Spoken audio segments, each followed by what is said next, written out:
જારી રાખવા માટે પત્ર લખ્યું છે। મચ્છરજન્ય રોગચાળો ન ફેલાય તે માટે સાફ સફાઈ કરવી ખૂબ જ જરૂરી છે। મોટાભાગની સરકારી કચેરીની જાળવણી માર્ગ મકાન વિભાગને કરવાની હોય છે, ત્યારે અમારા દ્વારા રાજકોટ શહેરના યાજ્ઞિક રોડ ઉપર આવેલ માર્ગ અને મકાન વિભાગની કચેરીમાં રિયાલિટી ચેક કરવામાં આવ્યું। ત્યારે જે કચેરીઓને સરકારી ઇમારતોની જાળવણી કરવાની હોય તેમની કચેરીમાં જ ગંદકીના ઢગ જોવા મળ્યા। માર્ગ મકાન વિભાગ કચેરીમાં જ પાણી ભરેલું જોવા મળ્યું। માત્ર ગંદકી જ નહીં પરંતુ કચેરીના કમ્પાઉન્ડમાં ખડ ઉગેલું જોવા મળ્યું, સાથે જ કમ્પાઉન્ડમાં જ ભંગાર પડેલો જોવા મળ્યો। તેમાં પણ હદ તો ત્યારે થઈ ગઈ કે જ્યારે કચેરીના ગ્રાઉન્ડમાં જ દેશી દારૂની ખાલી કોથળીઓ તેમજ વિદેશી દારૂની ખાલી બોટલો પણ જોવા મળી। ગુજરાતમાં દારૂબંધીના દાવાને માર્ગ મકાન વિભાગની કચેરીએ જ પોકળ સાબિત કર્યો।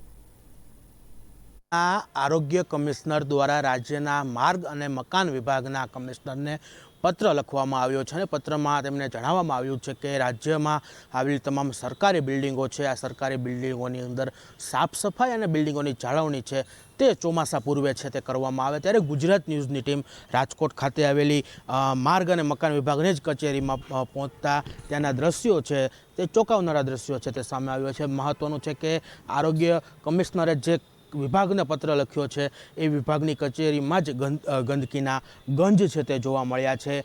કહી શકાય કે આ કચેરીની અંદર જ ઝાડવા ખડ ઉગેલું જોવા મળે છે, કચરાઓના ઢગલા છે તે જોવા મળી રહ્યા છે, ભંગારની રેકડીઓ હોય કે પછી ભંગારના બારી દરવાજા હોય, આ તમામ વસ્તુઓ છે તે જોવા મળે છે। મહત્ત્વની વાત એ છે કે કચેરીના અંદર જ કહી શકાય કે કચરાના જે ઢગ છે આ ઢગની અંદર જ દેશી દારૂની કોથળીઓ તો વિદેશી દારૂની બોટલો પણ છે તે મળી આવી છે। એટલે મહત્ત્વની વાત એ છે કે આરોગ્ય વિભાગના કમિશનર દ્વારા માર્ગ અને મકાન વિભાગના કમિશનરને પત્ર લખી અને જણાવવામાં આવ્યું છે કે ચોમાસા દરમિયાન મચ્છરજન્ય રોગોનો વધારો ન થાય, મચ્છરનો ઉપદ્રવ ના વધે તે માટે રાજ્યની તમામ સરકારી કચેરીઓ છે આ સરકારી કચેરીઓની સાફ સફાઈ અને તેની જાળવણી છે તે કરવામાં આવે, પરંતુ જે વિભાગને જવાબદારી આપવામાં આવી, જે વિભાગને ભલામણ કરવામાં આવી છે એ જ માર્ગ અને મકાન વિભાગની કચેરી રાજકોટની કચેરી છે તેના વરવા દ્રશ્યો છે તે સામે આવ્યા છે। ત્યારે અનેક સવાલો છે તે ઊભા થઈ રહ્યા છે કે જે કચેરીમાં જ